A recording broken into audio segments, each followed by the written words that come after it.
Greetings, everyone! Welcome to the Dracovin Empire! Are you ready to dive back into the world of Golarion? The setting of Pathfinder role-playing games is that I hope you are. I'm your host and guide here at Tantanara Adventure, and I can open up a gateway to Golarion itself to take you there, lead you by the hand. We're going to be heading to a northern part of Avistan, the Lake of Mists and Veils. So I hope you're ready to visit this interesting location. The very many nations around it. The weather, the stories, and the mysteries deep beneath its waters. Please, do remember to leave a little bit of a tip for me before we go. Like subscribing the bell over on the YouTube side of things, whether you're watching this live, head over there when the time goes up, or at the time of it. And let me know if you've had any adventures in the nations surrounding here, or have dealt with the lake itself. A bunch of nations here, there's a bunch of history here. Certainly speaking, it's very easy to have an adventure in a place with both locations, history, and nature. Anyway, my hand is outstretched. The portal, the gateway to Golarion is now open. We go. We've arrived! Lake and Mist and Veils. Ah, a fine place. But if I was to look into it more, look into more information, some more details, what sources would I ask about? Well, there are books here. Of course, some adventures that deal with this area, as the Kingmaker Adventure Path, the Stolen Lands in particular, the Inner Sea World Guide, and campaign settings from 1st edition, and the World Guide from 2nd edition has a couple of paragraphs about the lakes. So, let's talk. Boom. You can see it up there in the top corner, right next to me right here. That's the lake itself, with the Breviary, Numeria, Mendev, and Ioboria all around it. It's a freshwater lake, and it gets its name from the dense fog that seems to steam from the surface each winter morning, burning off slowly throughout the day. The lesser crowd drifting across the water year-round. The veils of fog that sometimes even swirl about in the water. In winter, spawn storms that hammer northern Breviary, hail and snow. It's a place of pirates, fishers, traders that ply their time on the water. Soothsayers basically read omens in the mist. But, anyway, they will claim there are mysteries within its waves and its mists. That is the mystery of the lakes of Myth and Veils in a lot of ways. The lake, as its course, the source of the mighty Selin River. A lot of trade and transportation in the region goes through the lake or otherwise. So yes, a major source of basically weather in the entire region, a strange kind of misty place with mysticism, magic said to be deep within it, and a place that is in itself a major part of life for these nations around it. And of course, of Whispers of Breviary, powerful creatures that live here, who are the true masters of Issa, emerge from the depths at night, make dreadful bargains with local villagers. Ambitious plans. Not really so. Here's another map of Breviary with the lake on there itself. A big famous miracle of Eridan occurred here in 4433. We defeated a group of Descarai cultists and drove the survivors and Descarai's avatar into the lake. In 4499, Troll the Conqueror arrived to the lands known as Breviary with his army of conquest and several dragons. He made the accords with House Tuva of Issa to form the nation that is now Breviary. The pirate lords of Issa engaged with one another in a massive naval battle in Jellicoe Bay on the coast of Riva, and their fleets wrecked when they caught in massive storms. The Jundia Rex, a location you could visit. There are, of course, also massive myths here in this place. According to the beliefs of Aglin, druid and king of Oakmar of Iberia, the lake is the sweat of the giant god Pertver, the father of the north. So this mysterious place is known for a lot of... It's got the nations around it, and I would recommend if you want to dive into the various nations around the lake, go check out my videos on them.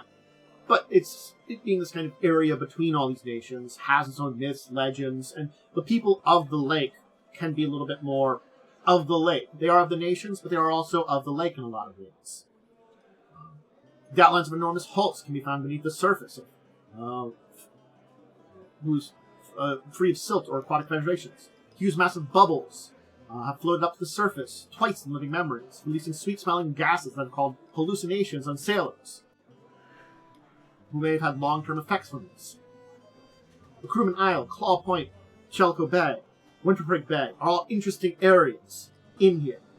And there are stories to tell. The Junian Rex, which I mentioned. The floating legacy of that massive battle. Malevolent Fae basically haunt them now, building altars in eldritch places for with dead pirates' treasures. And you can hear the bells at moonless nights as human bones unfurl from the desolate ships. The undead were within them.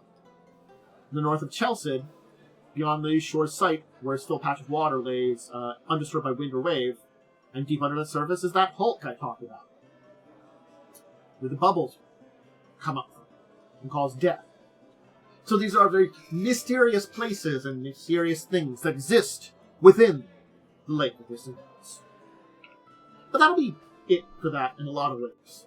This was a video I knew wasn't going to be very long, but it's one I wanted to kind of talk about because it is a major part of the region and very important to all the nations that are here. And certainly speaking, I've probably mentioned stuff about the Lake of Distant Lands with each of these nations, but in and of itself is a location. It is a place of stories.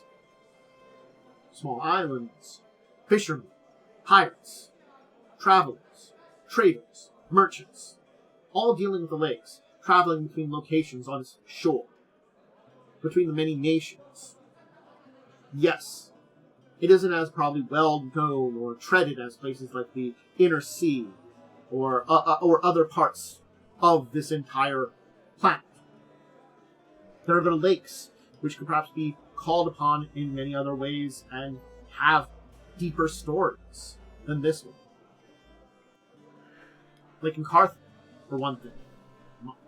But still, this place, deep in the north, this freshwater home in northern Avistan, is a major part of the nations, of the stories, and has a lot of interesting things that go on beneath its waters and stories that make it a place of itself to have stories. And perhaps one that you might be interested in telling a story. And hence why we dive in. But we'll leave there. And I hope you enjoyed this little quick video here about a interesting location. And, you know, I like doing these about nations and environmental spots and places in the world of Golarion to inspire you to have adventures there. Maybe this small video here has inspired you to visit the lake and follow the stories, to deep dive in the mists, check out the ruined places of old naval battles, the strange hulk with strange, hallucinogenic, possibly poisonous gas that comes from it. These are great stories that tell you about this. And I think that's the point of talking about these a lot of times. We have stories, listen to them, be inspired, and visit them in one of their adventures. Anyway, if you want to check out more of my stuff, go check it out either on when I record things live over on Twitch or on the YouTube side when I put them up later on. The YouTube, Twitch side, that's my playing of all my recordings. I do some variety gaming with friends. Go check those out.